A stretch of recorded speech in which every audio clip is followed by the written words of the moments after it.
Hello bachcho, let's see. The question says a man saves 32 rupee during the first year, 36 rupee in second year, and in this way he increases his saving by 4 rupee every year. Find in what time his saving will be 200 rupee. तो question को solve करने से पहले हम इसका basic concept सीखेंगे, इसके according question को सॉल्व करेंगे. इस सॉल्यूशन की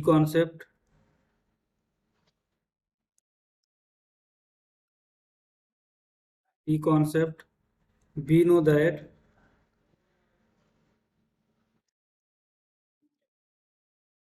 that sum of AP means arithmetic means sum of AP of first n term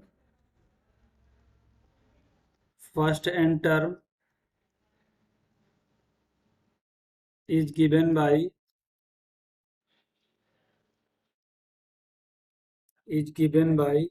that is the S is equal to n upon 2 into 2a plus n minus 1 into d, where n is equal to number of terms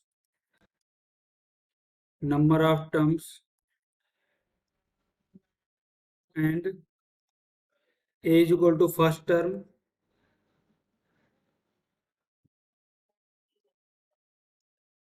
and d is equal to common difference. तो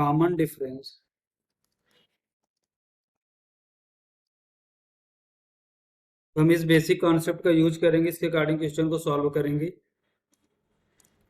देखो ये जो man है first year में कितना save करता है 32 rupees 32 during the first year, 36 in the second year, और जब सेकेंड ईयर आता तब कितना सेव करता है that is 36 rupee in first year,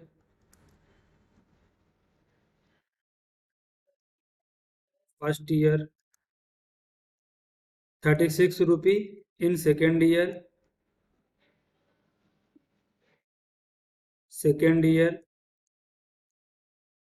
और देखो मैं उसके पास सेविंग टोटल कितनी हो जाए 200 की, टोटल सेविंग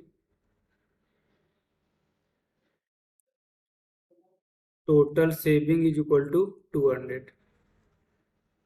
जैसे कितना टाइम लगेगा, find in what time,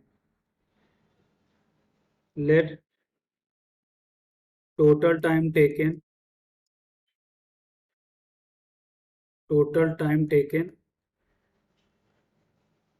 that is the n year. देखो ये हमारी सीरीज यहाँ से बनेगी. फर्स्ट ईयर में 32 रुपी, सेकेंड ईयर में 36, एवरी ईयर 4 रुपये इंक्रीज करता है, तब कितना हो जाएगा 40 plus dash dash dash dash. ये कहाँ तक चलेगा, एन टर्म तक चलता रहेगा. लेकिन हमें क्या चाहिए, हमें तो सम चाहिए टोटल 200. तो यहाँ से हमें ये देखो एपी बन रही है जिसका फर्स्ट टर्म हमारा कितना है ए इज इक्वल टू 32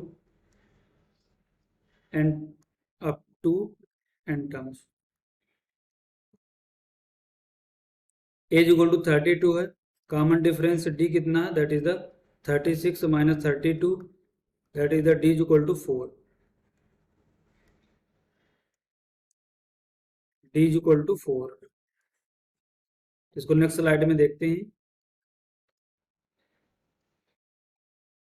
यहाँ से हमारा सम कितना आएगा that is the S is equal to N upon 2 into 2a plus N minus 1 into D.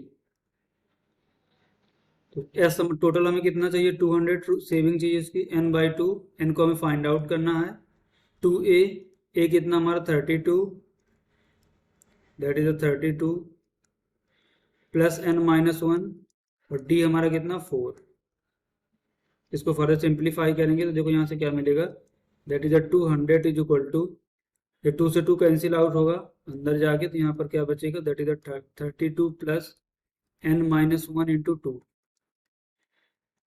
इसको हम फर्दर सिंप्लीफाई करेंगे that is N into 32 plus 2n minus 2, N का multiply अंदर कराएंगे that is 32n plus 2n² minus 2n is equal to 200। तो 2 से divide करेंगे तो यहाँ से क्या बचेगा, 100 is equal to 16n plus n² minus n। Next slide में देखते हैं। तो यहाँ से हमें क्या मिलेगा, that is 100 is equal to 16n minus n कितना होगा, that is 15n plus n²। इसको हम फैक्टर करेंगे, that is the n² plus 15n minus 100 is equal to 0। इसको फैक्टर क्या होंगे, that is the n² plus 20n minus 5n minus 100। यहाँ से देखो हमें क्या कॉमन मिलेगा, n कॉमन मिलेगा, that is the n plus 20। यहाँ से माइनस 5 कॉमन मिलेगा, that is the n plus 20। इसको फर्दर सिंप्लीफाई करेंगे तो यहाँ से क्या मिलेगा, that is the n plus 20 into n minus 5 is equal to 0। देखो n की हमारी दो वैल्यूज आ रही हैं, that is n is equal to minus 20 and n is equal to 5। n is equal to minus 20 तो नहीं होगा क्योंकि ईयर्स हमारे नेगेटिव नहीं होते हैं, तो ये क्या करेंगे, नो सेलेक्ट। यहाँ से हमारे n की वैल्यू कितनी आई, 5। मीन्स एट नहीं, यहाँ पर क्या बोल रहा है, फाइंड इन व्हाट टाइम, तो n is equal to 5 year. In 5 year, in 5 years saving will be, इसकी टोटल सेविंग क्या होगी, in 5 years saving, in 5 years total saving